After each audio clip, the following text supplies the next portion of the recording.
অভিষেক বন্দ্যোপাধ্যায় মালদায় পরিযায়ী শ্রমিকদের সভাতে বাবরি মসজিদ নিয়ে কি বললেন, হুমায়ুন কবিরকে নিয়ে কি বললেন, চলুন সেই বক্তব্য আগে শুনে নেওয়া যাক। যে 2019 সালে বিজেপির ক্যান্ডিডেট ছিল সে বাবরি মসজিদ করছে। 2019 সালে বিজেপিতে যোগদান করে বিজেপির ক্যান্ডিডেট হয়েছিল।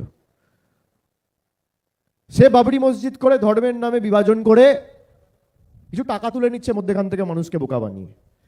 এক পয়সাও দেবেন না, গরিব মানুষকে সাহায্য করুন, কোরআনে লেখা রয়েছে। শুনলেন তো অভিষেক বন্দ্যোপাধ্যায় কি বললেন? আমি আগেই বলেছিলাম আপনাদের, বাবরি মসজিদ হবে কি হবে না এ নিয়ে কিন্তু সংশয় আছে। হ্যাঁ, কথা ঠিকই। বিজেপির 2019-এর লোকসভার প্রার্থী হয়েছিল এই হুমায়ুন কবির, এবং বর্তমানে তিনি নতুন দলও তৈরি করে ফেলেছেন, যে দলের নাম দিয়েছেন জনতা উন্নয়ন পার্টি।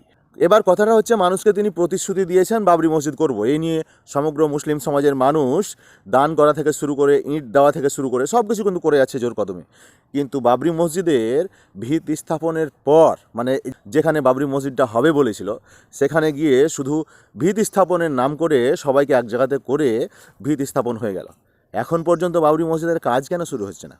এর উত্তর আপনাদের কাছে আছে? এর উত্তর আপনাদের কাছে আছে না শুধুমাত্র মুসলমানদেরকে ব্যবহার করে মুসলমানদের কাছ থেকে টাকা তোলা হচ্ছে? কোনটা? প্রশ্ন কিন্তু থেকে যায় আপনাদের কাছে, প্রশ্ন থাকবেই। কেন কি আমরা যা দেখতে পাচ্ছি তাই আপনাদের সামনে বলছি। বাবরি মসজিদ কি আদতে হবে? আমার তো মনে হচ্ছে হবে না। কেন, এই হুমায়ুন কবির একসময় বিজেপির লোকসভার প্রার্থী ছিল, এ কথা কিন্তু আমরা ভুলে যাইনি 2019 সালে। আবার এই হুমায়ুন কবির বিজেপি যেভাবে ধর্মীয় মেরুকরণের রাজনীতি করে, এই হুমায়ুন কবিরও সেম কিন্তু একই ধর্মীয় মেরুকরণের রাজনীতিটা করছে। এবার কথাটা হচ্ছে, এই যে মুসলমানদের আবেগ নিয়ে বাবরি মসজিদ করবে বলে আজকে লক্ষ লক্ষ কোটি কোটি টাকা মুসলমানরা দান করে যাচ্ছে, কিন্তু আদৌ কি বাবরি মসজিদ তিনি করবেন?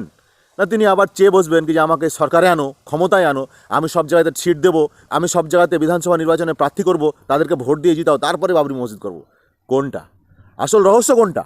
শুধু কি মসজিদের নামে রাজনীতি, না মুসলমানদের বোকা বানানোর একটা চক্রান্ত, না মুসলমানদের ভোট কেটে নিয়ে বিজেপিকে একটা ফায়দা করে দেওয়ার চক্রান্ত? সবই কিন্তু ভাবার বিষয়। অবশ্যই সাবধানে থাকুন, ভাবুন, সচেতন হন, এবং অবশ্যই এই সব ষড়যন্ত্র থেকে সচেতন হন নিজে এবং এলাকার মানুষকে সচেতন করুন। ভালো থাকুন সকলে, দেখা হবে পরবর্তী ভিডিওতে।